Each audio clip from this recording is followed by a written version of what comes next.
आपके प्रति आभार व्यक्त करना चाहता हूं कि इस महत्वपूर्ण विषय पर आपने मुझे बोलने का मौका दिया। माननीय अध्यक्ष जी, इस विषय पर चर्चा के लिए सत्र की शुरुआत में 2 दिन गतिरोध भी हुआ। इससे एक प्रकार की गैर समझ, गलत धारणा जनता के बीच में पड़ी कि हम लोग ये चर्चा नहीं चाहते। माननीय अध्यक्ष जी, मैं स्पष्ट करना चाहता हूं, संसद ये देश का चर्चा का सबसे बड़ा पंचायत है और हम भाजपा वाले, एनडीए वाले चर्चा से कभी नहीं भागते। कोई भी मुद्दा हो, संसद के नियमों के अनुसार चर्चा के लिए हम तैयार रहते हैं। हमने 2 दिन तक विपक्ष के चर्चा करी कि इसको बाद में किया जाए, 2 सत्र बाद में किया जाए, मगर नहीं माने। हमने हाँ भर दी। मेरा दायित्व है मान्यवर कि हमने क्यों ना बोली थी। ना बोलने के 2 कारण थे। एक कारण था कि चर्चा गहन पुनः निरीक्षण के नाम पर वो मांगते थे, एसआईआर के नाम पर मांगते थे। मान्यवर, मेरा बहुत स्पष्ट मत है कि एसआईआर पर इस सदन पे चर्चा नहीं हो सकती, क्योंकि गहन पुनः निरीक्षण की जिम्मेदारी भारत के चुनाव आयोग की है। भारत का चुनाव आयोग और चुनाव आयुक्त ये सरकार के तहत काम नहीं करते।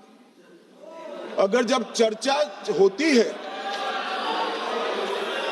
होती है और कुछ सवाल खड़े किए जाएंगे तो इसका जवाब कौन देगा? मान्यवर, जब उन्होंने कहा कि हम चुनाव सुधार पर चर्चा करने के लिए तैयार है, हम तुरंत मान गए और आज चुनाव सुधार पर ही चर्चा हुई। मान्यवर, लगभग 63। प्लीज मान्य दादा बीमार हो, मैं समझ रहा हूं, मगर बीमार ज्यादा हो तो घर पे रहा करो, यहां सदन का माहौल मत बिगाड़िए। मान्यवर, 63 सदस्यों ने प्लीज ऐसे माहौल अरे ठीक यार, रहना चाहिए। व्यक्तिगत बात है मेरी और दादा के बीच में। माहौल ठीक रहना चाहिए। मान्यवर, 63 सदस्यों ने पक्ष और विपक्ष से इस चर्चा में हिस्सा लिया है और जो चर्चा का समय हुआ था तय, उससे ज्यादा आपने समय लिया है। इसलिए भी मैं आपका धन्यवाद व्यक्त करना चाहता हूं। मान्यवर, चर्चा तय हुई थी चुनाव सुधारों के लिए, मगर ज्यादातर विपक्ष के सदस्यों ने एसआईआर पर ही चर्चा करी। अब चर्चा इन्होंने जिस तरह से शुरू करी है, जवाब तो मुझे देना पड़ेगा मान्यवर, और मैं मानता हूं उनको सुनना भी चाहिए। मान्यवर, इस एसआईआर पर, गहन पुनर्निरीक्षण पर एक तरफा 4 महीने से झूठ फैलाया और देश की जनता को गुमराह करने का प्रयास किया। और मेरा आग्रह है सदन के पक्ष और विपक्ष के सभी सदस्यों, मैंने एसआईआर की प्रक्रिया का, इससे जुड़े हुए संवैधानिक अनुबंधों का और भूतकाल में जो एसआईआर हुए वो सभी का गहन अभ्यास किया है। मैं आज आपके माध्यम से इस सदन को और सदन के माध्यम से पूरे देश की जनता को जो झूठ विशेषकर कांग्रेस पार्टी द्वारा फैलाया गया है, वो झूठ का मेरे तर्कों के हिसाब से जवाब देना चाहता हूं। आप बेटे ज्ञान मत दीजिए। मान्यवर, ये देश के संविधान में, मान्यवर, ये देश के संविधान से, संविधान के अनुच्छेद 2 से चुनाव आयोग की रचना हुई। एक प्रकार से चुनाव आयोग एक संवैधानिक संस्था है। संविधान के अंदर चुनाव आयोग का गठन, उसकी शक्तियां, चुनावी प्रक्रिया, मतदाता की परिभाषा और मतदाता सूची को तैयार करने और उसके सुधारने के लिए की शक्तियां, इसके बारे में स्पष्ट प्रावधान किए गए। और मान्यवर, बड़ी विनम्रता से मैं बताना चाहता हूं कि प्रावधान जब किए गए तब हमारी पार्टी बनी ही नहीं थी। हमारी पार्टी के अलावे जो लोग हैं, इन लोगों ने संविधान सभा में चर्चा कर संविधान को बनाया था। इसलिए ये पूरी चुनाव की प्रक्रिया जो संविधान के अंदर व्याख्यायित की गई है और आज जो हो रहा है, ये दोनों के बीच में क्या अंतर है और आरोप क्या है, इसको मैं जवाब देना चाहता हूं। माननीय, फ्री एंड फेयर चुनाव कराने का हमारा संविधान ने जिम्मेदारी चुनाव आयोग की तय की। मतदाता सूची बनाने की और मतदाता सूची में सुधार करने की जिम्मेदारी भी चुनाव आयोग को दी। अनुच्छेद संविधान के भाग 15 में अनुच्छेद 324, इसमें चुनाव आयोग का गठन, चुनाव आयुक्त की नियुक्ति, लोकसभा, राज्यसभा, विधानसभा, उपराष्ट्रपति और राष्ट्रपति, ये सभी चुनाव का संपूर्ण नियंत्रण संविधान ने चुनाव आयुक्त को दिया है। और चुनाव आयुक्त एक से ज्यादा हो तो इलेक्शन कमिश्नर को दिया है। अब 325 जो अनुच्छेद है, वो किसी भी पात्र मतदाता को मतदाता सूची से बाहर नहीं रखा जाता, इसका प्रावधान करता है। मगर 326 एक गहन पुनर्निरीक्षण के लिए, एसआईआर के लिए बहुत महत्वपूर्ण है। क्या है 326 मान्यवर? इन्होंने मतदाता की पात्रता, योग्यता और मतदाता होने की शर्तें आर्टिकल 326 में तय की है। और वो शर्तें क्या है? सबसे पहली शर्त है कि मतदाता भारत का नागरिक होना चाहिए, विदेशी नहीं होना चाहिए। ये सबसे पहली शर्त है। और ये कह रहे हैं कि चुनाव आयोग क्यों ये कर रहा है? भाई, इसका दायित्व है, इसलिए कर रहे हैं। दूसरी है 18 साल से ज्यादा आयु का व्यक्ति मतदाता बन सकता है। तीसरा, वैधता का निर्धारण मानसिक असमर्थता, अपराध और भ्रष्टाचार में संलिप्तता के लिए जो कानून ने समय समय पर तय किया है, इसके पर। तो ये 3 पात्रताओं के आधार पर भारत के मतदाता होने की बात तय होती है। और ये 3 चीजें किसने देखनी है मान्यवर? चुनाव आयुक्त को देखनी है। चीफ इलेक्शन इलेक्शन कमीशन मतलब चीफ इलेक्शन कमिश्नर और कमिश्नर्स ने देखनी है। और 327 में मतदाता सूची, सीमांकन, चुनाव संचालन और उसके लिए कानून बनाने की सिफारिश संसद को करने की सत्ता चुनाव आयोग को दी है। कल हमारे सदस्य मनीष तिवारी कहते थे गहन पुनर्निरीक्षण का इनको अधिकार ही नहीं है। आर्टिकल 327 पूर्ण अधिकार देता है कि मतदाता सूची इस व्याख्या के आधार पर बनाने का अधिकार चुनाव आयोग को है। मान्यवर, अब एसआईआर पर ही सवाल उठा दिए। मान्यवर, इन्होंने कहा कि एसआईआर आज क्यों हो रहा है। मैं इनको थोड़ा इतिहास और मान्यवर, एक नई फैशन हो गई, इतिहास बताते हैं तो नाराज हो जाते हैं कि आप इतिहास मत बताइए। अरे भला, कोई भी प्रक्रिया, कोई भी देश, कोई भी समाज इतिहास को छोड़कर कैसे आगे बढ़ सकता है?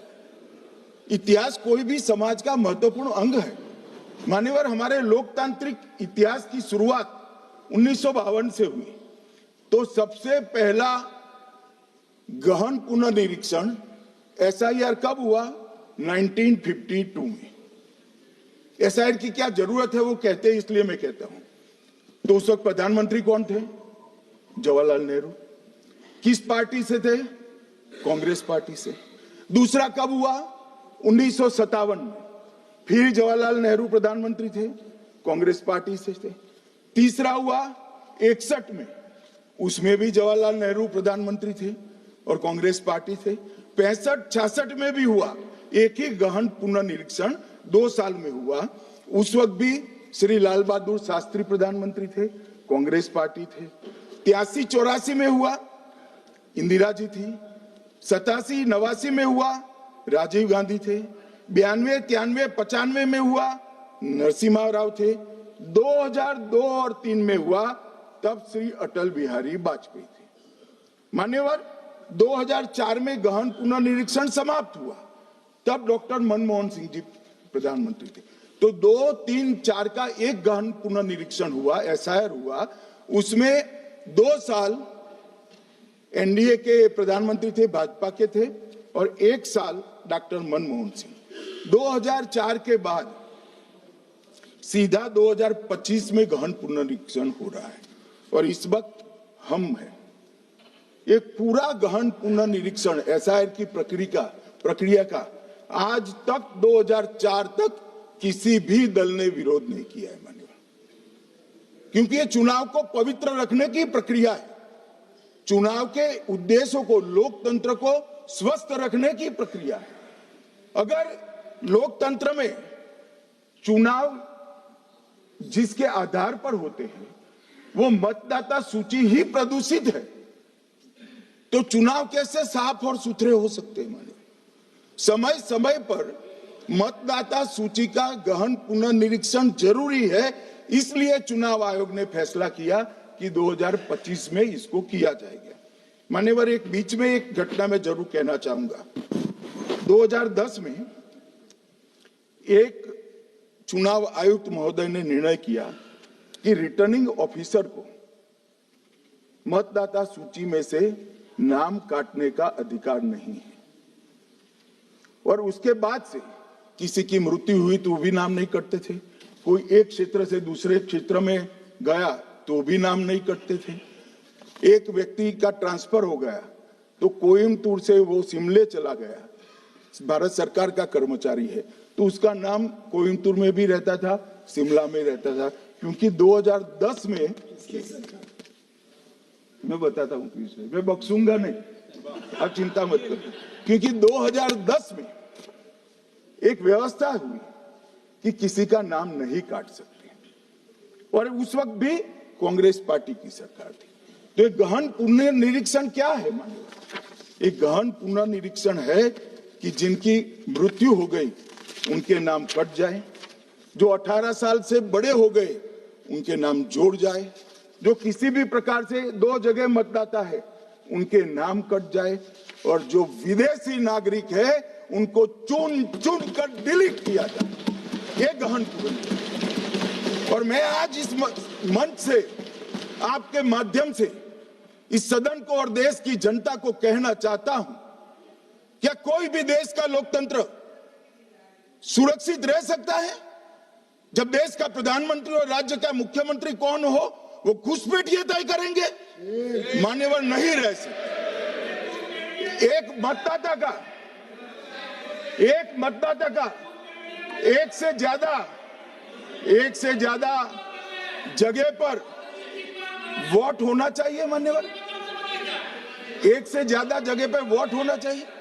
जो लोगों का मृत्यु हो चुका है, मान्यवर, जिन लोगों का मृत्यु हो चुका है उनका वोट मतदाता सूची में होना चाहिए। मान्यवर, ये एसआईआर और कुछ नहीं है, मतदाता सूची का शुद्धिकरण है।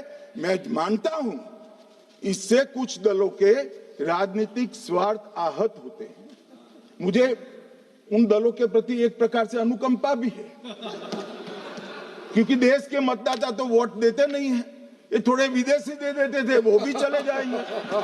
मगर मान्यवर, क्या हमने भारत के नाते निर्णय करना पड़ेगा कि इस देश की संसद को चुनने के लिए, राज्य की विधानसभा को चुनने के लिए विदेशी को वोट देने का अधिकार देना है या नहीं देना है? और मेरा मत है, मेरा विनम्र मत है मान्यवर, कि ये नहीं देना चाहिए।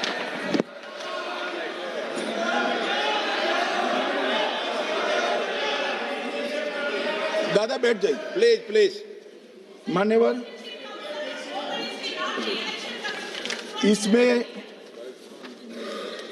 इसमें कानूनी स्थिति का प्रश्न नहीं है। अभी सांसद महोदया बोला कि इलेक्शन कमीशन का अधिकार नहीं है। लाल बाबू हुसैन 1995 में एक वाद हुआ मान्यवर, भारत की सर्वोच्च अदालत तक वो वाद पहुंचा। लाल बाबू हुसैन बनाम मतदाता रजिस्ट्रेशन ऑफिसर 1995 में इसका जजमेंट आया और उसमें अदालत ने स्पष्ट कहा, देश की सर्वोच्च अदालत ने कहा, मैं नहीं कह रहा, जहां मतदाता का नाम दर्ज किया जाना है वहां रिटर्निंग ऑफिसर ये सुनिश्चित कर सकता है कि आवेदक भारत का नागरिक है या नहीं है।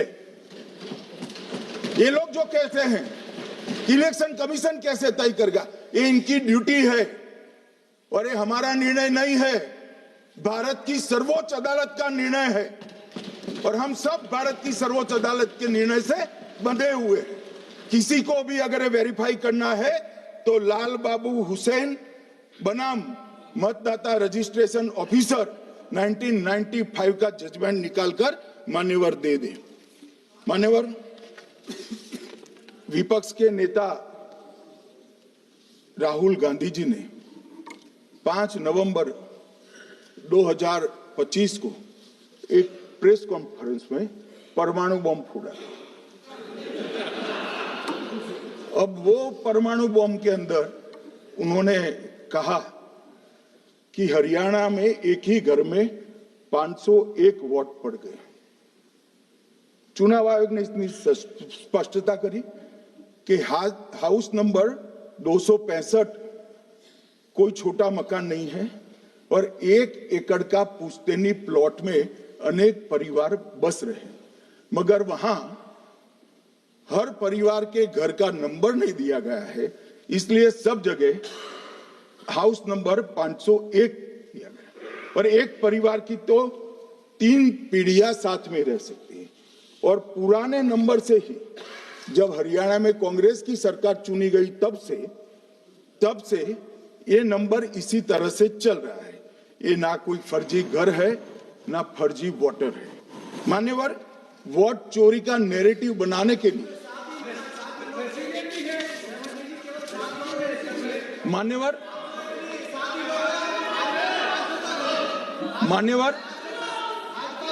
बिहार में भी मेरा भाषण पूरा हो जाने दो। नहीं, आप अभी पूरा भाषण नहीं, कई बार नाम आएगा।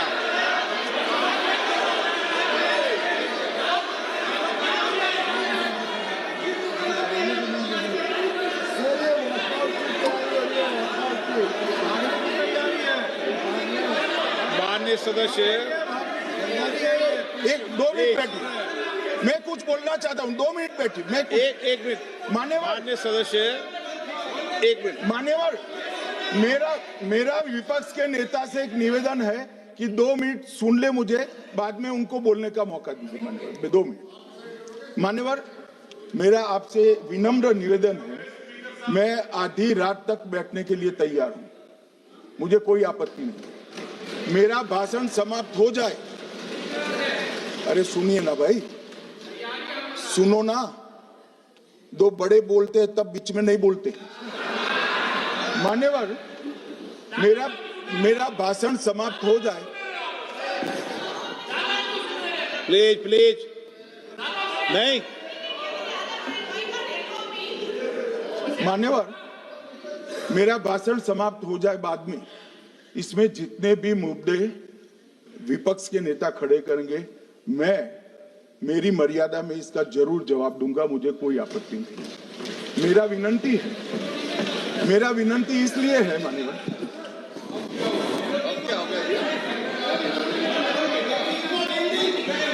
एक मिनट, उनको पूरी बात करने दें। हाँ हाँ, मान्यवर, मेरा विनंती भी मान्यवर,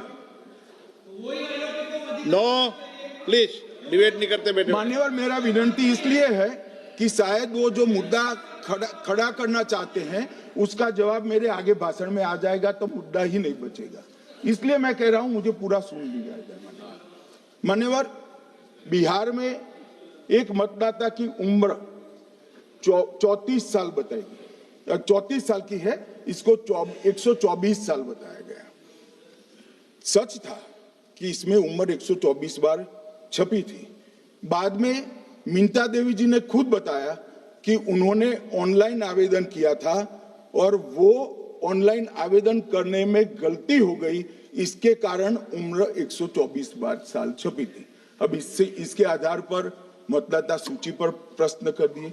सुबोध कुमार नवादा, प्रेस कॉन्फ्रेंस में कहा गया कि एक राजनीतिक दल के बीएलए है, इनका नाम कभी आया ही नहीं, वो भी सच नहीं निकला। रंजू देवी रोहतास, उनको कहा कि एक कार्यकर्ता, उन्होंने बाद में रंजू देवी जी ने स्टेटमेंट दिया, जबरन बुलाकर उनकी वोटर लिस्ट से नाम काट लिया गया, ऐसा आरोप हुआ। तो रंजू देवी ने यही कहा कि कांग्रेस के कार्यकर्ताओं को कहने पर मैंने गलत जानकारी दी थी। मान्यवर, ये जो प्रेस कॉन्फ्रेंस हुई और उसने जिस प्रकार का देश में माहौल बनाया, चलो ये तो मैंने आरोप जो लगाए थे और सत्य क्या है कहा, मगर मैं विपक्ष के नेता ने जो प्रेस कॉन्फ्रेंस में कहा कि मतदाता सूची ठीक नहीं है, इसको सुधार करना चाहिए, तो भाई गहन पुनर्निरीक्षण क्या है, एसआईआर क्या है, मतदाता सूची का सुधार करने की प्रक्रिया है, और वो कर रहे हैं तो भी विरोध कर रहे हैं, पुरानी मतदाता सूची कर रहे हैं तो भी विरोध कर रहे हैं। भाई मतदाता सूची पुरानी हो या नहीं, आपका हारना तय है, ये मतदाता सूची से नहीं होगा। मान्यवर, उन्होंने कहा, अपने लॉजिक के समर्थन में कहा कि भारतीय जनता पार्टी को कभी एंटी इनकम्बेंसी का सामना नहीं करना पड़ता। मान्यवर, एंटी इनकम्बेंसी इनके खिलाफ होती है जो जनहित के विरुद्ध काम करे। ये बात सही है कि भाजपा को एंटी इनकम्बेंसी का फायदा विरोध बहुत कम करना पड़ता है। हमारी सरकारें बार बार चुनकर आती हैं, चाहे राज्य में है या केंद्र में, परंतु ऐसा नहीं है कि हम 2014 के बाद एक भी चुनाव नहीं हारे। छत्तीसगढ़ में 18 में हारे, राजस्थान में 18 में हारे, मध्य प्रदेश में 18 में हारे, कर्नाटक में भी 14 के बाद हारे, तेलंगाना में हम जीत नहीं पाए, चेन्नई में हम जीत नहीं पाए, बंगाल में भी हम हारे। भाई तो तब तो ये मतदाता सूची बहुत अच्छी होती है, टब से नए कपड़े पहनकर आप शपथ ले लेते हो। उस वक्त मतदाता सूची का विरोध नहीं करते हो, और जब मुंह की पटखनी पड़ती है बिहार की तरह, तब मतदाता सूची का विरोध करते हो। माननीय मेरे दोहरे मापदंड नहीं चलेंगे लोकतंत्र में। जब आप जीतते हो तब चुनाव आयोग महान है, जब आप हारते हो तो चुनाव आयोग निकम्मा है, बीजेपी का कहने पर चलता है। जब आप जीतते हो मतदाता सूची अच्छी है, मतदाता सूची अच्छी है, और जब आप हारते हो तो मतदाता सूची खराब है। मान्यवर, मुझे कोई आपत्ति नहीं, इस प्रकार का भ्रांति फैलाए तो फैलाए, मेरा दायित्व है कि इस देश की जनता को एक ड्यूअल स्टैंडर्ड की जानकारी देना, जो मैं आज इस सदन में खड़े होकर दे रहा हूं। मान्यवर, आगे पर भी मैं इस विषय को कहूंगा, और ढेर सारे आरोपों के मेरे पास जवाब है। जो 3 प्रेस कॉन्फ्रेंस में, एक सादा प्रेस कॉन्फ्रेंस, एक एटम बम वाला प्रेस कॉन्फ्रेंस, एक परमाणु बम वाला, ये तीनों में क्या हुआ, इसके सारे जवाब मेरे पास है। मान्यवर, अब ये कहते हैं कि 2-2 जगह हैं, दो जगह मतदाता है। मान्यवर, किन किन लोगों के दो जगह मतदाता में, इसमें जिनके नाम 2 जगह रजिस्टर्ड है उसका दोष नहीं निकालता मैं, क्योंकि एक जगह से कोई व्यक्ति दूसरी जगह गई तो 2010 के बाद इसको डिलीट करने का अधिकार आरओ के पास से ले लिया गया। इसके कारण ये विसंगतियां खड़ी हुई। किसके हैं? श्री प्रशांत किशोर जी के 2 जगह मतदाता है, पवन खेरा जी का भी है, तेजस्वी यादव का स्वयं का है, टी सिद्दीकी एनआईसी केरल के नेता का है, मान्यवर संजय सिंह आप पार्टी के नेता के हैं, किशोरी पेडनेकर यूबीटी शिवसेना के हैं, इनका भी है। मान्यवर सामान्य गलतियां हैं, क्योंकि एक नियम आ गया, जिसका जब वोट काटने का जिसका अधिकार है उसको रोक लिया गया, तो आरओ वोट काट नहीं सकता था, इसलिए 2 जगह रह गए। अब वो ही एक गहन पुनर्निरीक्षण से सुधरना है, मगर आप गहन पुनर्निरीक्षण को वोट चोरी कह रहे हो। मान्यवर, वोट चोरी किसको कहते हैं वो मैं बताना चाहता हूं, और हमारे यहाँ कुछ परिवार ऐसे हैं जो पूछते नहीं वोट चोरी करते। अच्छा बोलिए आप। हाँ बोले आप, बोले। हाँ बोले आप, बोले। स्पीकर सर, मेरा कल एक सवाल था, जो हिंदुस्तान के इतिहास में पहली बार डिसीजन लिया गया कि इलेक्शन कमिश्नर्स को फुल फुल इम्यूनिटी दी जाएगी। ठीक है, ये है ना, इसका जवाब इसका पीठ में खत्म नहीं किया सर। इसके पीछे जो थिंकिंग थी वो हमें सबसे पहले बताएं। ठीक है। दूसरी बात, नहीं, हरियाणा की जहां इनने बात की, इन्होंने एक उदाहरण लिया, वहां पर अनेक उदाहरण हैं। वो भी आपने दिया था ना, 19 वो भी आपने दिया था, इसलिए दिया वो भी। 19 लाख वहां पे फेक लोग, वो उदाहरण आपने दिया था, इसलिए उसका जवाब दिया। और ये भी हमें बता दीजिए, actually let us have a debate on my press conference. Let us go. Let us have very good idea. Let us have a debate on my press conference. Amit Shah ji, I challenge you to have a debate on the 3 press conferences. Please. ठीक है, बैठ जाइए। माननीय, please माननीय, आपने बात की थी, प्लीज। डिबेट ही तो चल रही है।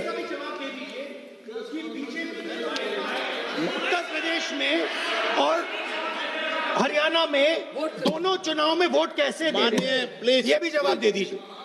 माननीय गृह मंत्री जी। मान्यवर, पहली बात मैं स्पष्ट करना चाहता हूं, मैं 30 साल से विधानसभा और संसद में जनप्रतिनिधि के रूप में चुनकर आता हूं। मुझे लंबा अनुभव है संसदीय प्रणाली का।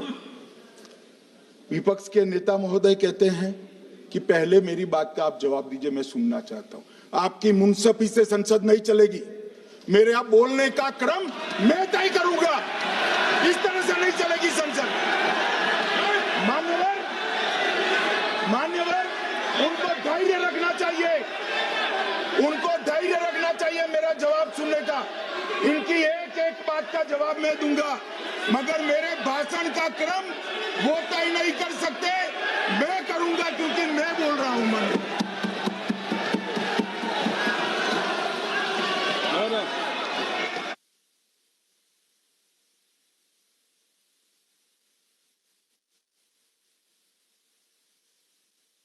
एक मिनट गृह मंत्री जी, एक मिनट गृह मंत्री, क्या गलत बोला उन्होंने यही बोला, आपने जो बात उठाई है मुझे कब बोलना है मैं तय करूंगा, यही बोला ना, उसमें क्यों उत्तेजित हो रहे हो आप?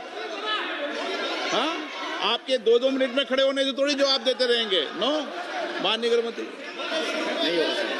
मैं आपको फिर मौका दूंगा, आपको।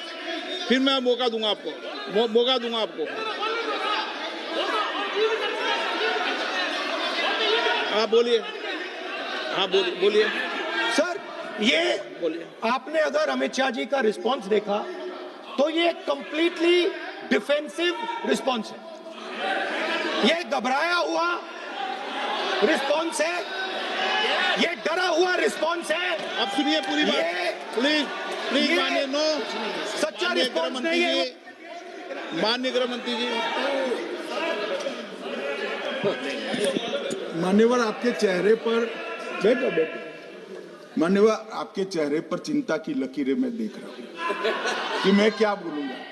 मैं उनके उकसावे में नहीं आऊंगा, मैं मेरे विषय पर बोलूंगा। मान्यवर, मैंने इतना ही कहा कि मैं मेरे भाषण का क्रम मैं तय करूंगा।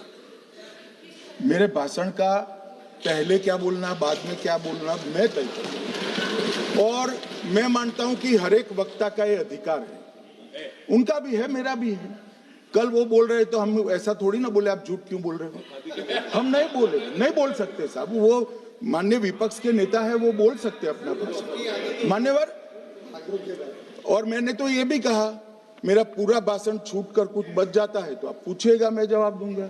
मगर अब धैर्य भी चाहिए और सुनना भी चाहिए, दोनों चीजें करनी पड़ती है। मान्यवर, वोट चोरी का कोहराम बचा।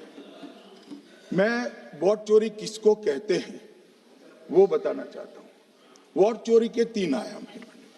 एक तो मतदाता नहीं है, मतलब योग्यता नहीं है, और आप वोटर बन जाते हो तो वोट चोरी माना जाएगा। दूसरा, आप गलत प्रकार से चुनाव जीतते हो तो वोट चोरी माना जाएगा। और तीसरा, जनादेश को डिफाई करते हो, मतलब वोट के विपरीत आप कोई पद प्राप्त कर लेते हो तो भी एक प्रकार से वोट चोरी होता है। अरे सुनो ना, क्यों जल्दबाजी करते हो मानिकम, क्यों? अब मैं 3 वोट चोरी की घटनाएं बताना चाहता हूं। सबसे पहली घटना हुई, आजादी के बाद देश का प्रधानमंत्री तय करना था। तय कौन करना था? तो उस वक्त के जितने प्रांत थे, इसके कांग्रेस के अध्यक्ष होने, उनके एक वोट से तय होना था। अब 28 वोट श्री सरदार पटेल को मिले और 2 वोट जवाहरलाल नेहरू जी को मिले।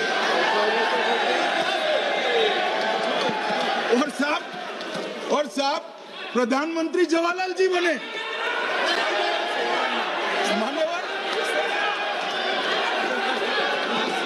मान्यवर,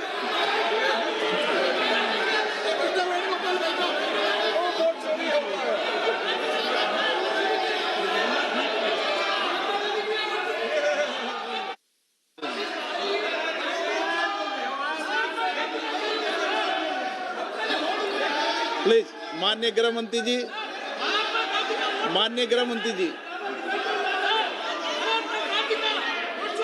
प्लीज।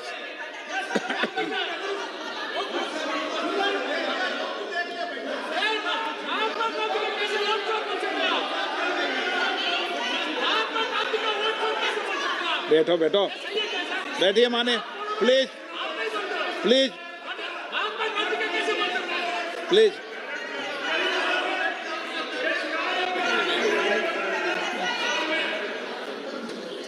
मान्यवर, दूसरी, प्लीज बैठिए बैठिए माननीय सदस्य, प्लीज, हर बार नहीं उठते, बैठिए। मान्यवर, दूसरे प्रकार की वोट चोरी और नैतिक तरीके से चुनाव जीतना, ऐसी वोट चोरी भी भूतकाल में एक बार हुई थी। श्रीमती इंदिरा गांधी रायबरेली से चुनी गई। इलाहाबाद हाईकोर्ट में श्री राजनारायण पहुंचे कि चुनाव नियमों के अनुसार नहीं हुआ। इलाहाबाद हाईकोर्ट ने ये तय कर दिया कि श्रीमती गांधी ने उचित तरीके से चुनाव नहीं जीता है, हम इसको रद्द कर दें। मान्यवर, ये भी वोट चोरी थी, बहुत बड़ी वोट चोरी थी।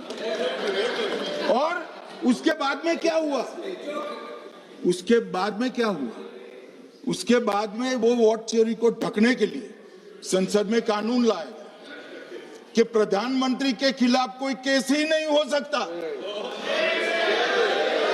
मैं विपक्ष के नेता को कहना चाहता हूं, इम्यूनिटी की बात आप चुनाव आयोग की पूछ रहे हैं, इसका तो मैं जवाब दूंगा, इम्यूनिटी का। मगर ये इम्यूनिटी जो श्रीमती गांधी ने दी थी, इसके लिए आपका क्या कहना है?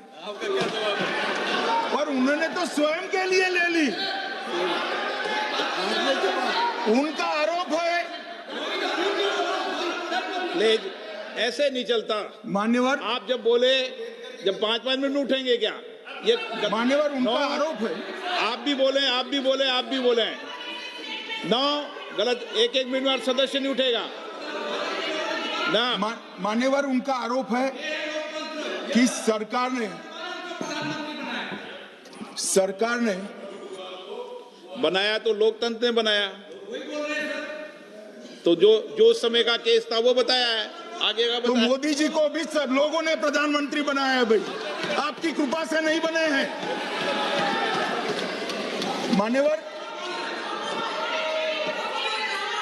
मान्यवर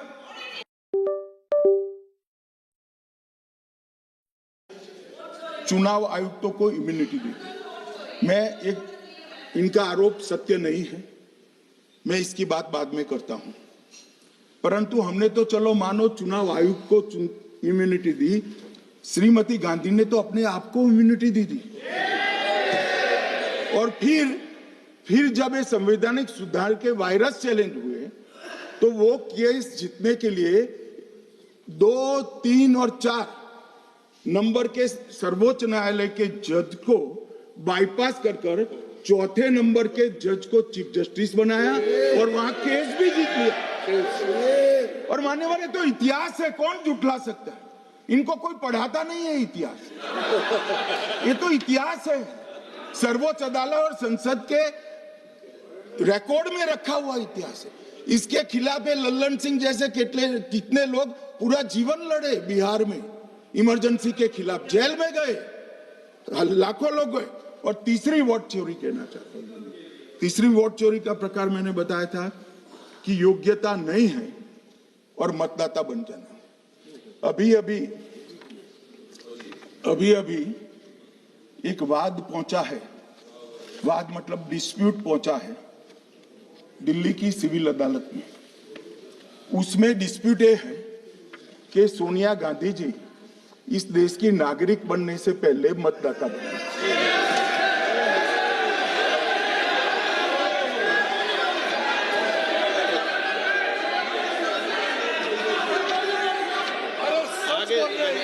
आगे सुनो, बोल क्या रहे, पूरी बात तो सुनो। मान्यवर,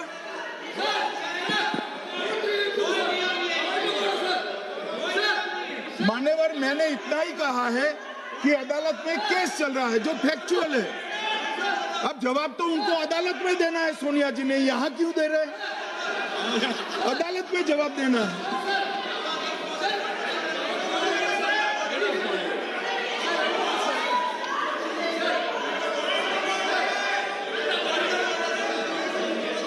बीच के भाषण में पॉइंट ऑफ ऑर्डर नहीं होता। नहीं मुझे याद है जो माननीय सदस्य नहीं है, ये 352 ये रहा, 352 टेबल पे रहता है, मुझे जवानी याद है 352। Home Minister is speaking about an issue which is pending in the court. Actually, what happens is, Rosavilla court, some legal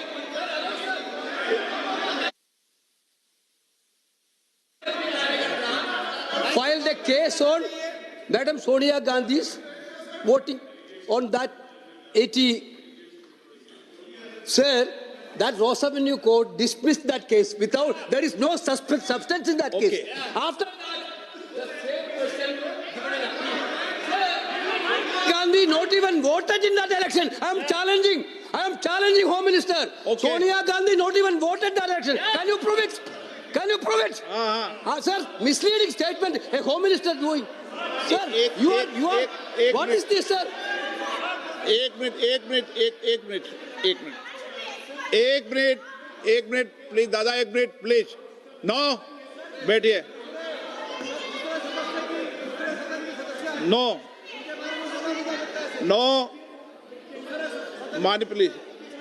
देखिए मान्य सदस्य, 2 दिन से मैं चर्चा को सुन रहा हूं और 2 दिन से चर्चा को सुन रहा हूं और 352 आपने भी पढ़ा है, मैंने भी पढ़ा है, ठीक है ना। कई बार इधर से भी उधर से भी इस विषय को कई बार बोला गया है। जब डिबेट चलती है उसके संदर्भ में कई विषयों को बोला जाता है, ठीक है ना। और इसीलिए सुनिए बात, माननीय गृह मंत्री जी ने, आपने आधी बात सुनकर हर 2-2 मिनट में उठने लगोगे, ऐसे चर्चा नहीं होती। आप उनकी पूरी बात को सुनिए, क्या संदर्भ था, उन्होंने कोई फैसला नहीं दिया है, उन्होंने एक जानकारी जो आई है वो जानकारी सदन के पटल पे रखी है। अब मुझे सुनिए तो, अब आपने एक मुद्दा खड़ा किया, मुझे जवाब तो देने दीजिए। मान्यवर, मैंने कुछ ऐसा नहीं कहा, मैंने सिर्फ इतना कहा है कि एक वाद दायर हुआ है दिल्ली की अदालत में, मैंने कोई कंक्लूजन नहीं कहा, मैंने कहा कंक्लूजन का, मैंने कोई कंक्लूजन नहीं कहा। कंक्लूजन तो जब उनका नोटिस का जवाब वो दे देगी तब अदालत देगी, तब फिर से बताऊंगा मैं। मगर अभी तो मैंने सिर्फ इतना कहा है कि वहां एक केस रजिस्टर्ड हुआ है जिसमें श्रीमती गांधी को नोटिस इश्यू किया है, इसमें इतने लाल पीले होने की जरूरत क्या है? मान्यवर, हम सबका साझा दायित्व है, हम भी विपक्ष में बैठे, हम चुनाव जितने जीते हैं इससे ज्यादा हारे हैं। हम लोगों का तो एक प्रकार से पौना जिंदगी ही विपक्ष में ही चला गया, चाहे राज्य हो या केंद्र हो। कई चुनाव हमारे, हमने चुनाव आयुक्त और चुनाव आयोग पर कभी आरोप नहीं लगाया। एक नया पैटर्न खड़ा, एक नया पैटर्न, मैं पूरा वाक्य नहीं बताना चाहता। श्रीमती ममता बनर्जी ने चुनाव आयोग पर आरोप लगाए, स्टालिन जी ने लगाए, बीडी सतीशन जी ने लगाए, श्री राहुल गांधी ने लगाए, मल्लिकार्जुन खड़गे जी ने लगाए, तेजस्वी यादव जी ने लगाए, अखिलेश यादव जी ने लगाए, वी शिवन कुट्टी ने लगाए, हेमंत सोरेन जी ने लगाए, भगवंत मान जी ने लगाए।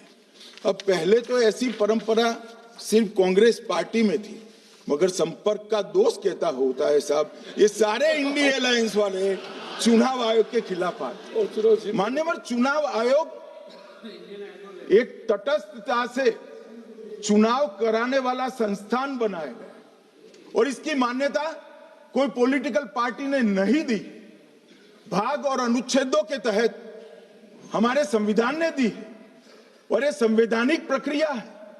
इस संवैधानिक प्रक्रिया पर सवाल खड़े कर कर, अनर्गल आरोप कर कर आप पूरे चुनाव आयोग की एक प्रकार से पूरे दुनिया में इसकी छवि को धूमिल करने का काम कर रहे हैं। आपको लगता है कि आप सरकार की छवि धूमिल करें? ना जी, आप पूरी दुनिया में भारत के लोकतंत्र की छवि को धूमिल। मान्यवर, सरकार का तो इतना ही सवाल है, मान्यवर सरकार का तो इतना ही सवाल है कि भारत के मतदाता क्या सोचेंगे, मगर मतदाता का सोचने का सवाल नहीं है। मतदाता को तो मालूम है कि हमने तो वोट दिया है इसलिए चुनकर आए हैं, तो उसके मन में कोई डाउट नहीं है। ये वोट चोरी करते रहे, घुसपैठिया बचाओ यात्रा निकाली और बिहार में 2/3 बहुमत से हम जीत गए। मान्यवर, ये जो नई परंपरा शुरू हुई कि देश के अंदर चुनाव न जीते तो चुनाव आयोग को बदनाम करो, चुनाव प्रक्रिया को बदनाम करो, मतदाता सूची को बदनाम करो, ये हमारे लोकतंत्र का भला नहीं करेगी। यही आयुक्त के तहत, यही सरकार के होते हुए आप कई चुनाव जीते, हम कुछ नहीं बोले, हम पार्टी में बैठकर इसकी मीमांसा की, मगर ये लोग चुनाव आयोग पर। प्लीज नो, आप बैठिए, आप ठीक है बैठिए। माननीय सदस्य प्लीज प्लीज। मान्यवर, मैं थोड़ी स्पष्टता के लिए आंकड़ा देना चाहता हूं। मई 14 में श्रीमान नरेंद्र मोदी इस देश के प्रधानमंत्री बने, तब से उनको आपत्ति है। तो एनडीए क्या क्या जीती? 3 लोकसभा चुनाव हम जीते, 41 राज्यों के विधानसभा चुनाव जीते, तो हम 44 विधानसभा टोटल चुनाव जीते हैं 2024 से 25 तक। मगर वो भी 30 चुनाव जीते हैं अलग अलग विधानसभा में, 30 जगह पे। अगर मतदाता सूची करेक्ट है तो क्यों शपथ लिया, क्यों चुनाव लड़ा? आप बताइए देश की जनता को। आप लोग यहाँ कैसे पहुंचे? श्री राहुल गांधी जहां से चुनकर आए थे, वो वायनाड की मतदाता सूची में भी मेरी पार्टी ने प्रेस कॉन्फ्रेंस कर इसी प्रकार की डिस्क्रिपेंसी को बताया है। इसका जवाब नहीं देते। हमने अमेठी का भी बताया है, इसका जवाब नहीं देते हैं। मान्यवर, एक चुनाव की मतदाता सूची में जो थोड़ी बहुत गलतियां हैं, उसको वो लोग मुद्दा बनाते हैं चुनाव हारने का। चुनाव हारने का कारण है नहीं, मैं अंत में बताऊंगा क्यों हारते हो चुनाव, मैं बताऊंगा माननीय अंत। परंतु फिर भी चलो मान ले कि मतदाता सूची ठीक नहीं है, तो गहन पुनर्निरीक्षण का मतलब ही ये है कि मतदाता सूची को सुधारने की प्रक्रिया।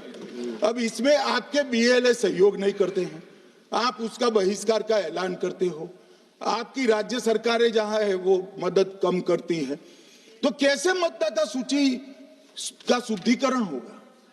जो आपकी डिमांड है वो ही चुनाव आयोग कर रहा है। आपकी डिमांड है कि मतदाता सूची ठीक हो, वो चुनाव आयोग कर रहा है। मगर हुआ क्या है मान्यवर मालूम है?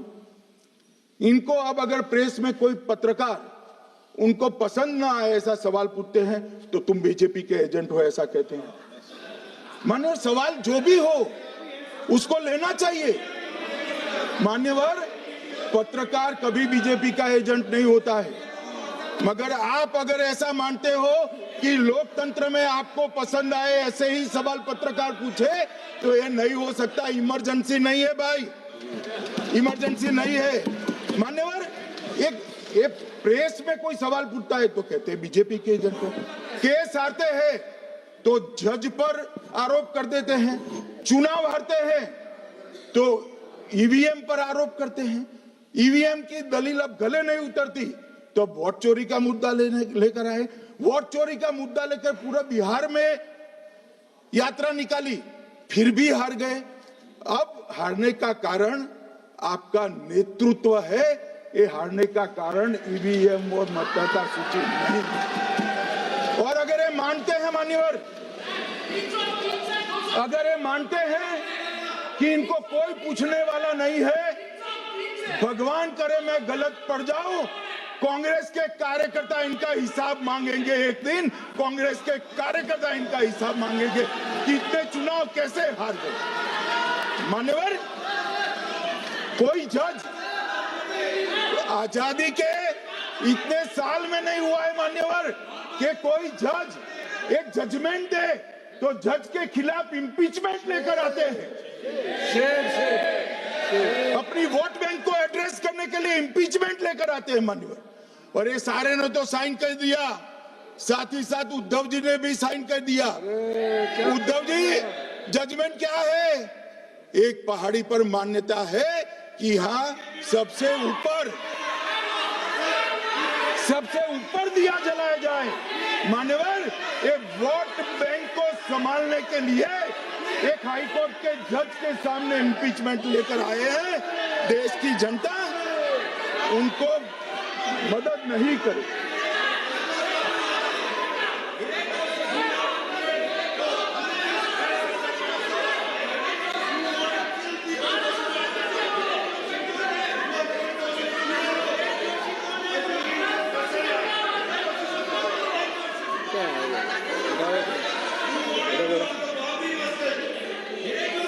प्लीज नो, माननीय गृह मंत्री जी। गौरव जी बैठ जाइए, नया मुद्दा शुरू हो रहा है। प्लीज, अरे भैया प्लीज मेरी बात सुनो ना। माननीय गृह मंत्री जी, माननीय गृह मंत्री जी, माननीय गृह मंत्री जी, नया मुद्दा शुरू हो रहा है, फिर से खड़ा होगा होना। आप बैठ जाइए please. No no,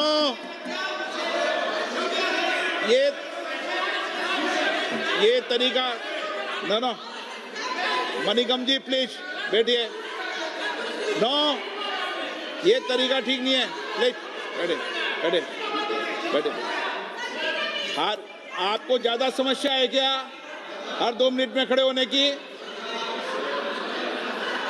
her 2 minute में खड़े होने की समस्या है क्या आपको लोगों? बैठिए, ऐसे नहीं चलेगा। मान्यवर, 2014 के बाद अरे दादा ये भी बैठ गए, अब बैठ जाओ।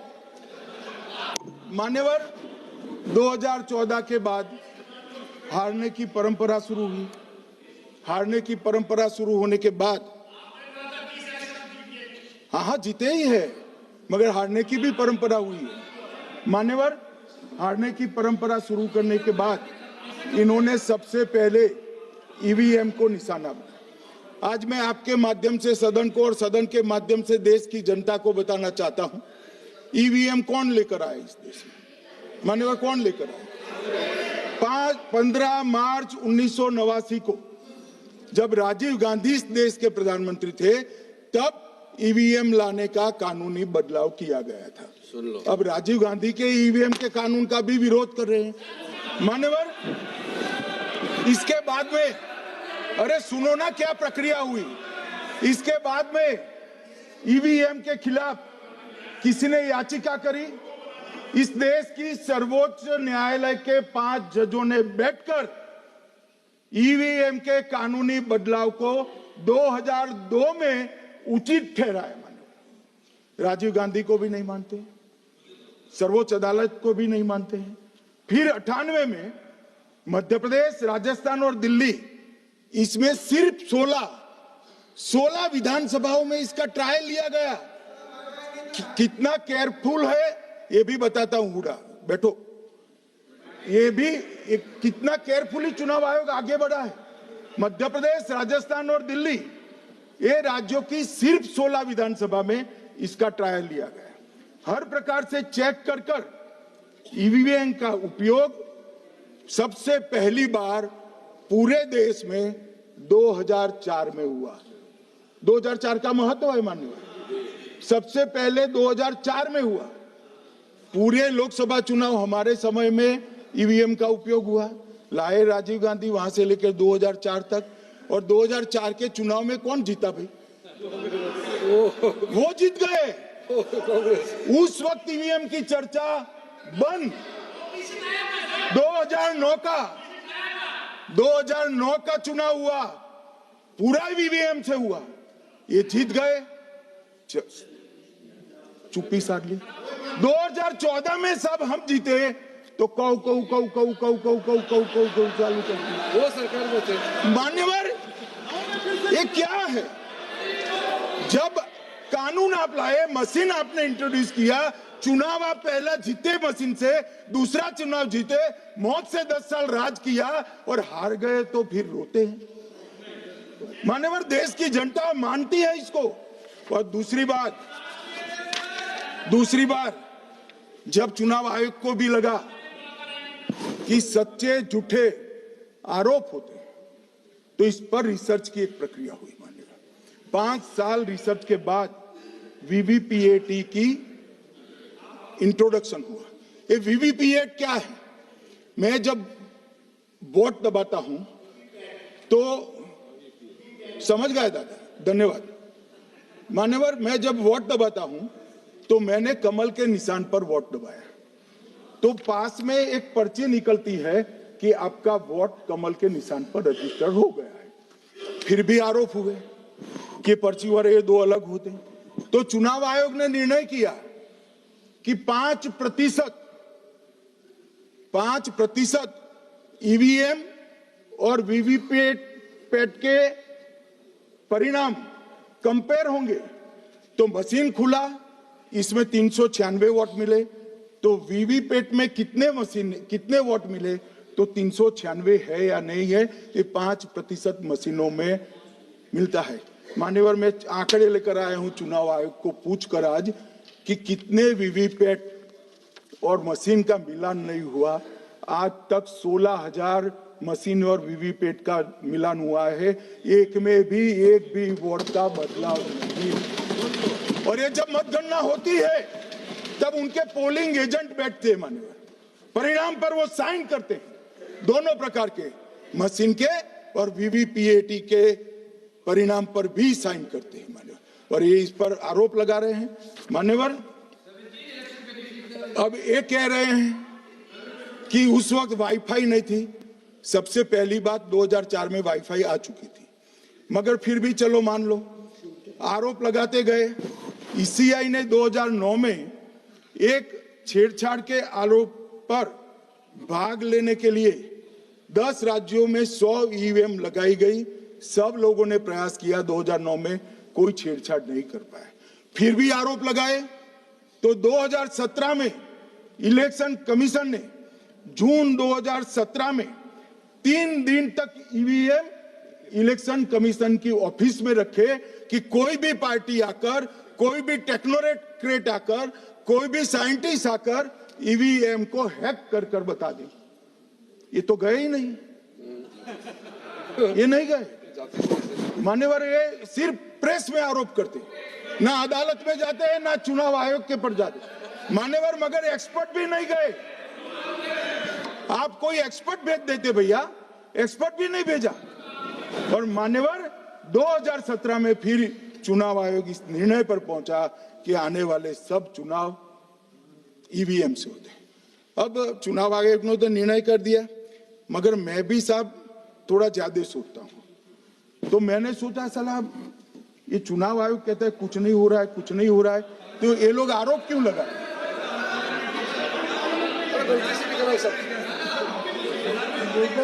मान्यवर, मेरे शब्द कोई ऐसे हो तो काट दीजिए। काट दिया राहुल जी। मान्यवर, मैंने सोचा कि भाई कुछ गलती नहीं है। मान्यवर, कोई गलती नहीं है तो ये लोग विरोध क्यों कर रहे हैं? फिर मुझे याद आया कि मान्यवर, जब इनके जमाने में चुनाव होते थे, बिहार और यूपी में सरकारें बनाती होती थी, पूरे के पूरे वोट के बक्से हाईजैक कर लिए जाते थे। ईवीएम आने से ये बंद हो गया, ईवीएम आने से बंद हो गया। और मान्यवर, चुनाव की चोरी बंद हुई है, इसलिए पेट में दर्द हो रहा है। ईवीएम का दोष नहीं है, चुनाव जीतने का तरीका जनादेश नहीं था, करप्ट प्रैक्टिसेस थी, इसके कारण चुनाव जीतते थे। अब आज ये पूरे एक्सपोज हो चुके हैं। जब जनादेश पर चुनाव होता है तो आप जीत सकते हो, जीतो, स्वागत है उसका। मगर जब हारते हो तो अन्य कारण बताना, जैसे पहले मैंने कहा, ऐसा बताना, ये ठीक नहीं है। मान्यवर, कल मैंने लीडर ऑपोजिशन का भाषण स्वयं यहां बैठकर सुना है। पूरा भाषण उनका धागों में उलझ गया, थ्रेड्स में उलझ गया। मान्यवर, ये कहते हैं पीएम का शेड्यूल देखकर चुनाव आयोग चुनाव तय करता है। मेरा सभी सांसद महोदय से करबद्ध निवेदन है कि चुनाव होने के पहले के 1 महीने पीएम का शेड्यूल, और पीएम को लगभग 24 और 16 कितना होता है, 40 महीना हो गया। इसमें से किसी भी 1 महीने का शेड्यूल दिखाओ। पीएम की गति ही इतनी है, कोई भी महीना उठाओगे तो इतने ही प्रवास करते हैं। मानवर, इसको चुनाव का कोई लेन देन नहीं है। हमारे प्रधानमंत्री जनसंपर्क में आजादी के बाद सबसे ज्यादा प्रवास करने वाला प्रधानमंत्री। और मैं जानता हूं साहब, मैं जानता हूं नरेंद्र मोदी जी को 2001 से मैं बता सकता हूं, एक भी दिन की छुट्टी नहीं, एक भी वैकेशन नहीं, लगातार जनता का काम करना। मैंने कभी नहीं देखा उनको वैकेशन में। कई बार इनका अनुकरण करने का प्रयास करते हैं तो बीपी बढ़ जाता है। इतना ये फिर रूठ जाएंगे प्लीज।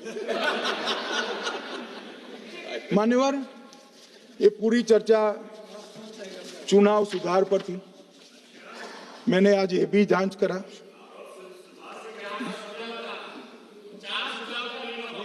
सुनो ना, जरा धैर्य रखो भाई। मान्यवर,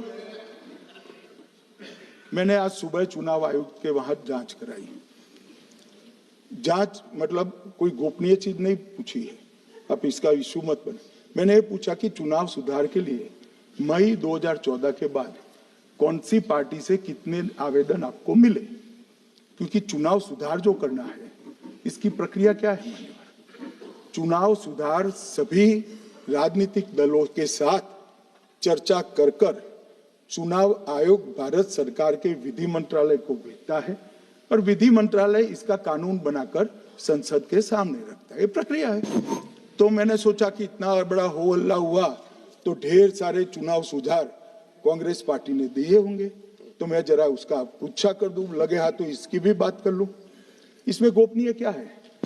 तो मैंने पूछा तो साहब मुझे एक रहस्य मालूम पड़ा कि आज तक मई 2014 से चुनाव आयोग को एक भी चुनाव सुधार का सुझाव कांग्रेस पार्टी से नहीं मिला।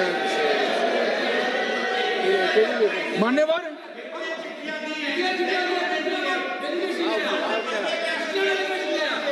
बैठे मैं बताता हूं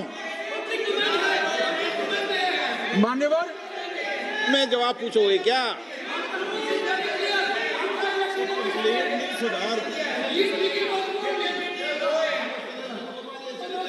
आप भी बोले, हर बोलने पर एक एक बार उठेंगे क्या? हर चीज का जवाब पूछेंगे क्या आप? नो, ये तरीका ठीक नहीं है। नो, ये तरीका ठीक नहीं है। नो, नो माननीय सदस्य, प्लीज बैठिए, बैठिए, बैठिए, बैठिए, बैठिए, बैठिए, बैठिए, बैठिए। अच्छी परंपरा रखें। ओके।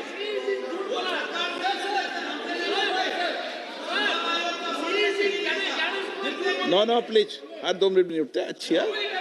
नो, ऐसी नो, प्लीज बैठिए आप, प्लीज बैठिए, प्लीज बैठिए, प्लीज बैठिए, सुनिए प्लीज, प्लीज बैठिए। माननीय सदस्यगण, ये कभी परंपरा नहीं रही कि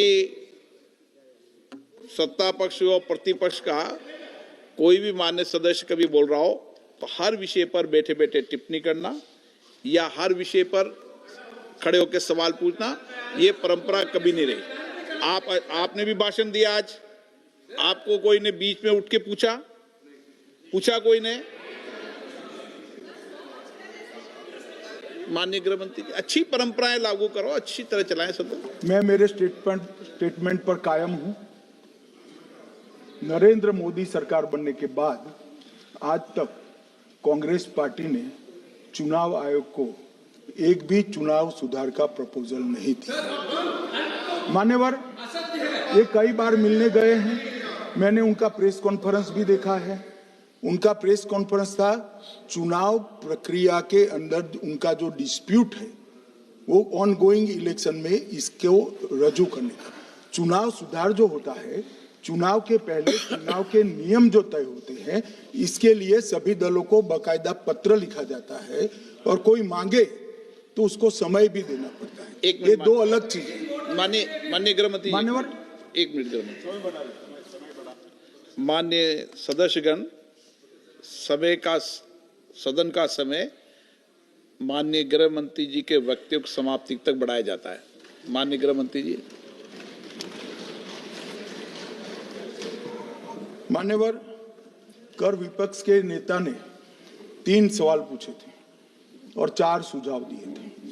पहला सवाल था मुख्य न्यायाधीश को चुनाव आयोग चयन समिति से बाहर क्यों निकाला गया, पहला सवाल था। दूसरा सवाल था दिसंबर 2003 में कानून बदलकर चुनाव आयोग को पूर्ण प्रतिरक्षा क्यों दी गई। और तीसरा शार्प क्वेश्चन था सीसीटीवी फुटेज 45 दिन में नष्ट करने का कानून क्यों लाए। कानून नहीं लाए हैं, सर्कुलर चुनाव आयोग ने इश्यू किया है, मगर ठीक है, हार्द में समझ रहा हूं, ये क्यों कर रहे हैं। ये 3 इसके जवाब थे। मान्यवर, मैं इसमें से सबसे पहले सवाल का जवाब देना चाहता हूं। मान्यवर, मुझे पूरा सुनकर जरा आप आपत्ति लीजिएगा, क्योंकि मैं बताऊंगा तो पास से ही, मगर वर्तमान का भी जवाब दूंगा। मान्यवर, 73 वर्ष तक इस देश में चुनाव आयोग की नियुक्ति का कोई कानून ही नहीं था। माननीय सभी सदस्य ध्यान से मुझे सुने। 73 साल तक इस देश में चुनाव आयोग की नियुक्ति का कोई कानून नहीं था। नियुक्ति प्रधानमंत्री सीधी कर देते थे।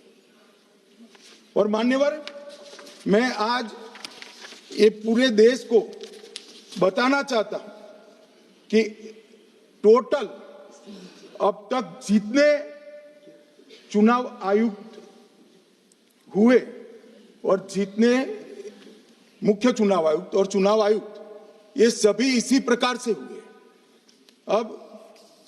अब 2003 के कानून पर मैं बाद में आता हूं।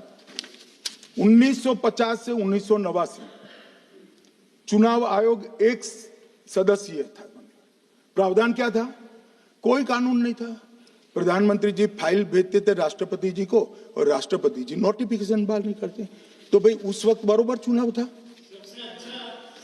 सबसे अच्छा था। नहीं, मैं ये नहीं पूछता नियुक्ति की प्रक्रिया। मान्यवर, पूरा उनका 55 साल प्रधानमंत्री जी ने ही चुनाव आयुक्त को नियुक्त किया, तब तक कोई सवाल नहीं था।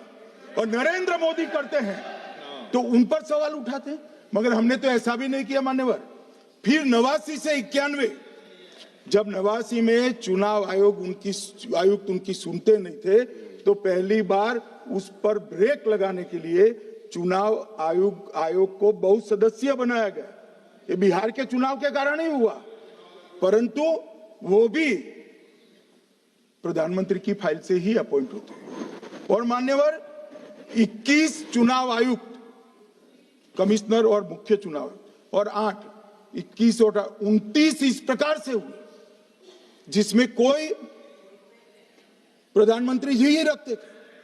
कांग्रेस पार्टी ने ही ये परंपरा बनाई थी। कानून भी कांग्रेस पार्टी ने बनाया था। मगर आज आरोप करना है इसलिए आपने चुनाव चोरी कर लिया, चुनाव चोरी कर लिया। चुनाव चोरी के कहने से कुछ नहीं होता। जनता हमको सुनती है भाई, और हम जवाब भी देते हैं। मान्यवर, ये 50 से लेकर 2023 तक कोई कानून नहीं। बाद में 2023 में एक अनूप बरनवाल बनाम भारत सरकार मुकदमा हुआ। उसमें सुप्रीम कोर्ट ने कहा कि भाई चुनाव आयुक्त की नियुक्ति थोड़ी पारदर्शी होनी चाहिए। सुझावी था, ऑर्डर नहीं था। हमारे सॉलिसिटर जनरल ने वहां कंसेंट दी, तो उन्होंने कहा कि भाई हमें कानून बनाने में थोड़ी देर लगेगी और हमें इस पर कंसल्टेशन भी करना पड़ेगा, चुनाव आयोग से भी करना पड़ेगा। तो उन्होंने कहा ठीक है, अगर आप सहमत हैं, मैं जजमेंट और आर्गुमेंट पढ़कर अगर आप सहमत हैं तो जब तक कानून नहीं बनता, चीफ जस्टिस ऑफ इंडिया की अध्यक्षता में एक कमेटी बने और प्रधानमंत्री और विपक्ष के नेता इसके मेंबर। हमें कोई आपत्ति नहीं थी, हमने हाँ बोला साहब। और विपक्ष के नेता भी थे, प्रधानमंत्री थे और सीजे। 2023 में कानून बन गया। कानून क्या बना? विपक्ष के नेता, प्रधानमंत्री तय करेंगे, वो एक मंत्री और स्वयं प्रधानमंत्री, ये 3 लोग बैठकर चर्चा कर मेरिट्स में चुनाव आयुक्त और मुख्य चुनाव आयुक्त की नियुक्ति करेंगे। मान्यवर, हमारे टाइम में तो और पारदर्शी। ये कह रहे हैं हमारा तो 33% ही हिस्सा है। वही 33% तो है ना, हमारा तो हिस्सा ही नहीं था।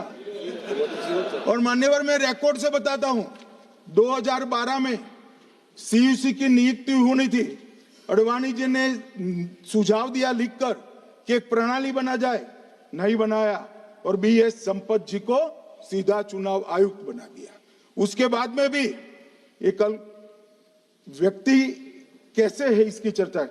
नवीन चावला, जिसको आपातकाल की भूमिका पर शाह आयोग ने कहा था ये निष्पक्ष नहीं है, उनको मुख्य चुनाव आयुक्त बना दिया। जबकि मुख्य चुनाव आयुक्त गोपाल स्वामी ने इनके खिलाफ पक्षपात के सबूत भी भेजे, खारिज कर दिए। मान्यवर, सुने नहीं। हमारे समय में ऐसा कभी नहीं हुआ है। हमारे समय पर विरोध होता है, मगर पक्षपात के सबूत किसने नहीं दिए। और भाई, जहां तक 66% और 33% का सवाल है, आप कह रहे हो कि वहां 2 लोग होते हैं और आप एक होते हैं, ये तो हम तय नहीं करते हैं। 140 करोड़ की जनता तय करती है कौन 66 होगा और कौन 30। यहाँ कौन बैठेगा वो तो 140 करोड़ लोग तय करते हैं, वो आपके लिए तय करोगे तो आप 66 हो जाओगे, मगर आप तो 100 रख कर गए थे, हमने उसको 33 दे दिया। मान्यवर ये क्या सवाल उठाते, और वो समझते हैं कि मैं बोलता हूं तो बस ये ब्रह्म वाक्य होगा, ऐसे नहीं होता है मान्यवर, हर चीज के तर्क होते हैं। इनका जो भाषण तैयार करते हैं वो भी ठीक से नहीं करते, रिसर्च नहीं करते मान्यवर। इन्होंने सीसीटीवी फुटेज 45 दिन में इलेक्शन कमीशन ने नष्ट करने का निर्णय किया, इस पर आपत्ति उठाई। मान्यवर, जन प्रतिनिधित्व अधिनियम 1951 की धारा 81 में एक प्रावधान है। प्रावधान क्या है? उम्मीदवार चुने जाने के बाद 45 दिन में चुनाव याचिका दायर कर सकते हैं। 45 दिन के बाद इसको कोई चुनौती नहीं दे सकता। ये नियम 1991 में बना, तब उस वक्त सीसीटीवी फुटेज नहीं था। सीसीटीवी फुटेज बाद में चुनाव आयोग ने एक सर्कुलर से रूल्स में बदलाव कर ऐड किया। अब किया क्या है चुनाव आयोग ने? सीसीटीवी फुटेज का जो रिकॉर्ड है उसको जन प्रतिनिधित्व अधिनियम की 1951 की धारा 81 के साथ संरक्षित किया है, मतलब अलाइन किया है कि 45 दिन के बाद कोई डिस्प्यूट की प्रोविजन ही नहीं है एक्ट में, तो 45 दिन के बाद ये सीसीटीवी फुटेज क्यों रखना चाहिए? अब इतनी सादी समझ नहीं है सब, मैं क्या कर सकता हूँ? सब समझ के कोई इंजेक्शन नहीं होते जो भड़ाम से दे दिया। मान्यवर, ये धारा 81 1951 से है, मगर पहले पर्चियों से होते थे तो पर्ची के लिए थी। अब सीसीटीवी फुटेज का कैमरा आ गया तो सीसीटीवी फुटेज ऐड कर दिया। मान्यवर, उन्होंने कहा, और इस वक्त जब सीसीटीवी फुटेज जब प्रक्रिया में ऐड किया, तब स्पष्ट चुनाव आयोग ने कहा था कि सीसीटीवी रिकॉर्डिंग संवैधानिक दस्तावेज नहीं है, ये आंतरिक प्रबंधन है। किस चीज का आंतरिक प्रबंधन? कि चुनाव सीज होने के बाद कोई पुनः मतदान की अर्जी करता है कि भाई ये मतदान मथक में चुनाव ठीक नहीं हुआ, तो चुनाव आयोग जो निर्णय करता है वो सीसीटीवी फुटेज के आधार पर करता है। पहले मौखिक करता था, टेक्नोलॉजी आई, सीसीटीवी फुटेज स्वीकार कर लिया। अब ये आंतरिक प्रबंधन के लिए है मान्यवर। फिर भी चुनाव आयोग का जो निर्णय मैं बताता हूं, उन्होंने कहा सामान्य जनता को एक्सेस होना चाहिए। रूल्स बनाया गया है, सामान्य व्यक्ति सीसीटीवी फुटेज उच्च न्यायालय में जाकर 45 दिन के अंदर ऑर्डर करा सकता है। अब ये कहेंगे 45 दिन में जजमेंट नहीं आएगा, मगर उच्च न्यायालय इतना ऑर्डर कर सकता है कि ये सीसीटीवी फुटेज आप डिस्ट्रॉय मत करना। मान्यवर, राजनीतिक दलों को एक्सेस देने का उन्होंने प्रावधान करा है, तो वो चुनाव को चैलेंज करे राजनीतिक दल 45 दिन के अंदर। ऑटोमेटिक जो चुनाव चैलेंज होता है मान्यवर, उसका सीसीटीवी फुटेज नियमों से हम चुनाव आयोग रिजर्व कर देता है। मान्यवर, ये प्रक्रिया कुछ पढ़ते नहीं। इसके बाद पॉलिटिकल एजेंटों को एक्सेस होनी चाहिए। पॉलिटिकल एजेंट भी मान्यवर हाईकोर्ट से इसको प्राप्त कर सकता है। अब करते कुछ नहीं, एक भी ना हाईकोर्ट में अर्जी करी, ना चुनाव आयोग में करी, और सीसीटीवी फुटेज का बहाना लेकर बोलने लगे। अब इतने लाखों बूथों का सीसीटीवी फुटेज हर नागरिक मांगने लगा कोई कारण के बगैर, तो किस प्रकार से चुनाव आयोग दे सकता है? किस प्रकार से दे सकता है? यहां हुआ क्या है, सब प्राप्त करना चाहते हैं वो प्रेस कॉन्फ्रेंस करना। उनको लगता है कि मेरी प्रेस कॉन्फ्रेंस ये संवैधानिक प्रावधान के तहत होती है। ऐसा नहीं होता है। वे प्रेस कॉन्फ्रेंस जो करते हो जिन मुद्दों का, इसकी लीक कर अर्जी दे दो, टपक से मिल जाएगी सारी दिख, मगर अर्जी नहीं करते, कोर्ट में नहीं जाते, चुनाव आयोग में नहीं जाते हैं और चुनाव चोरी हो गया, चुनाव चोरी हो गया, चुनाव चोरी हो गया करते। मान्यवर, ऐसे नहीं चलेगा। इस देश को, लोकतंत्र को आप धूमिल नहीं कर सकते और सबने सीखना चाहिए और भाषण ढंग से तैयार करने का भी सीखना चाहिए। मान्यवर,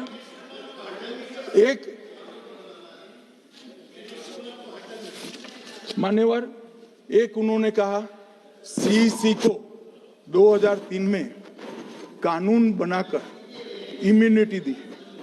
मान्यवर, representation of the people act 1950 में ही ईसीआई के अधिकारियों को जो इम्यूनिटी प्राप्त है उससे जरा भी बढ़ोतरी नहीं करी। हमने सिर्फ रिप्रेजेंटेशन ऑफ 1951 के एक्ट को पुनरावृत्ति की है। मान्यवर, आरपीए एक्ट की धारा 32 और आरपीए एक्ट 51 के सुधार की धारा 146C कहती है कि चुनाव आयोग के कोई भी अधिकारी जिसमें इलेक्शन कमिश्नर आ जाते हैं, इस पर कोई मुकदमा चुनाव प्रक्रिया के लिए नहीं चल सकता। ये प्रावधान है मान्यवर, और वो प्रावधान को 23 के कानून में इसको भी हमने संरेखित किया है। मान्यवर, इतने सारे वकीलों को राज्यसभा दे रखी है, भगवान जाने क्या करते हैं ऐसा, अपने नेता को ब्रीफ भी नहीं करते। मान्यवर, ये वाक्य आप निकाल सकते हैं, ये वाक्य निकाल सकते हैं। मान्यवर,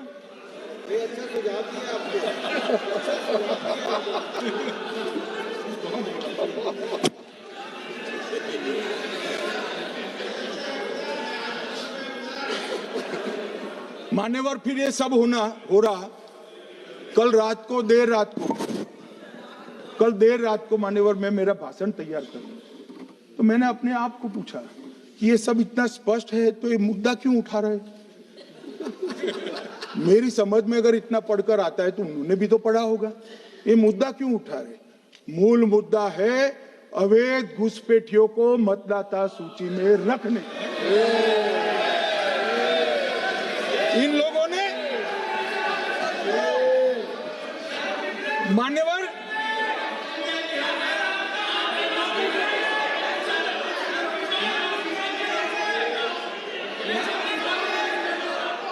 माननीय सदस्य, आपका भाषण भी सबने शांति से पूर्ण सुना है। आप भी सुनने की सामर्थ्य रखो। नहीं, आप सुनने की सामर्थ्य रखो। नो, प्लीज बैठिए, सुनो, पूरा भाषण सुनो।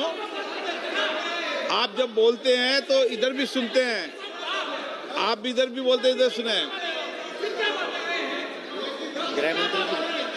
इलेक्शन रिजल्ट के लिए बात बोलता सर।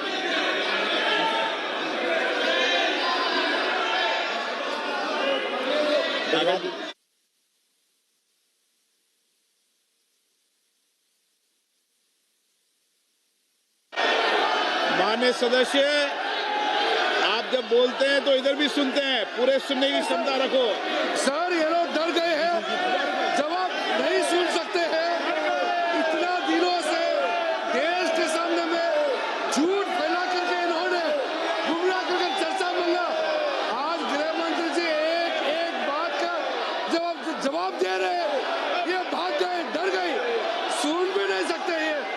अगर ये सुन नहीं सकते हैं, इतना दिनों से संसद के समय बर्बाद क्यों किया?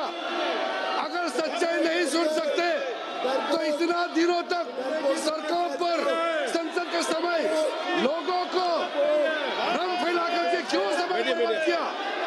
ये दिखा रहे। हमको मालूम था ये भागने वाले हैं।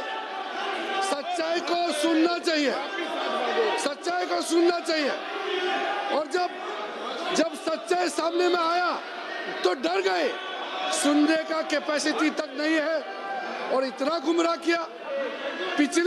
पिछले सेशन का पार्लियामेंट सेशन इन्होंने तबाही किया, मॉनसून सेशन को भी इन्होंने बर्बाद किया इसी मुद्दे पर, और ये हमारे शीतकालीन समय को भी इन्होंने 2 दिन बर्बाद किया। आज बारीकी से जब बता रहे थे ये लोग भाग गए, ये तो ठीक नहीं है।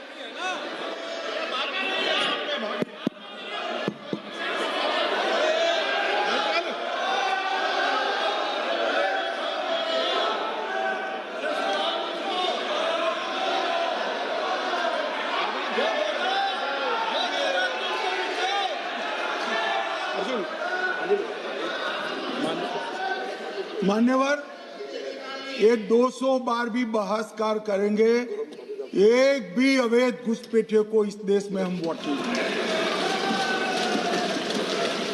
ये हमारे एनडीए का पॉलिसी है मान्यवर। डिटेक्ट मतलब ढूंढो, डिलीट करो, मतदाता सूची में नाम काटो और उनको डिपोर्ट करो। हम संवैधानिक प्रक्रिया कर कर डिटेक्ट, डिलीट और डिपोर्ट ये पूरा करेंगे। ये क्यों सदन छोड़कर भाग गए? मैं इनके सामने तो कोई बात भी नहीं कर रहा था, ना कांग्रेस पार्टी के सामने बात कर रहा था। मैं तो बात कर रहा था घुसपैठियों को देश के बाहर निकालने। अब ये तो देखिए साहब, अगर मैंने इतने सारे आरोप करे श्री जवाहरलाल नेहरू, इंदिरा गांधी पर, इनके पिताजी पर, सोनिया जी पर, तब भागते तो लाजिम था। ये घुसपैठियों को लिए भाग गए क्योंकि उनकी हमारी पॉलिसी है डिटेक्ट, डिलीट और डिपोर्ट। उनकी पॉलिसी है नॉर्मलाइज कर दो घुसपैठ को, उसके बाद में मान्यता प्रदान कर दो और चुनाव में मतदाता सूची में डालकर फॉर्मलाइज कर दो। मगर साहब ये लंबे समय तक नहीं चलना। मैं मेरे मन से मानता हूं, मेरे पार्टी के सिद्धांत तो है ही, मगर मैं मानता हूं कि जनसांख्यिकी में इतना बड़ा परिवर्तन देश के लिए बहुत बड़ा खतरा है। यह देश एक बार जनसांख्यिकी के आधार पर बढ़ चुका है और हम नहीं चाहते कि आने वाली पीढ़ी ये देश के भी बंटवारे दिखे। इसलिए ये बहुत जरूरी है कि इस देश से घुसपैठ को रोकना पड़ेगा। मान्यवर, ये कहते हैं कि घुसपैठ हो रही है, भारत सरकार की जिम्मेदारी नहीं है। मान्यवर, मैं आज बताना चाहता हूं, घुसपैठ हो रही है भारत बांग्लादेश की सीमा से। वहां पर कुल 2216 किलोमीटर बॉर्डर है, इसमें से 1653 किलोमीटर बॉर्डर बन चुकी है और 563 कहां बाकी रही है मान्यवर मालूम है? केवल और केवल एक राज्य बंगाल। आसाम का पूरा हो गया, मेघालय का पूरा हो गया, त्रिपुरा का पूरा हो गया, जम्मू कश्मीर का पूरा हो गया, पंजाब का पूरा हो गया, राजस्थान का पूरा हो गया, गुजरात का पूरा हो गया, खाली बंगाल का बाकी रखा। और मैं आज कहना चाहता हूं टीएमसी के लोगों को भी, ये राहुल जी के साथ में रहकर घुसपैठिया बचाओ यात्रा बिहार में निकली, साफ हो गए। आप भी घुसपैठियों को बचाओगे तो वहां भारतीय जनता पार्टी का विजय तय। मान्यवर, ये कहते हैं कि घुसपैठ क्यों हो रही? आप बॉर्डर नहीं बनाने देते, फेंसिंग नहीं करने दोगे, घुसपैठ नहीं होगी। फिर भी चलो, मैं पूछना चाहता हूं कि घुसपैठ होकर सबसे पहले घुसपैठिया कहां आता है? कहां आता है? तो गांव में आता है। पटवारी को मालूम नहीं पड़ता, गांव के थाने वाले को मालूम नहीं पड़ता। इसकी मतदाता सूची में नाम डालने के लिए आधार कार्ड कहां बनता है? वहीं बनता है। उसका राशन कार्ड कहां बनता है? बंगाल में बनता है। और मतदाता सूची में कौन सी मतदाता सूची में ऐड होता है? तो बंगाल में होते। आपकी कोई जिम्मेदारी नहीं है। मान्यवर, ये देश के भविष्य और सुरक्षा के साथ खिलवाड़ कर रहे। कभी कभार चुनाव तो जीत जाओगे घुसपैठियों के आधार पर, परंतु इस देश की सुरक्षा को आप ताक पर रखो।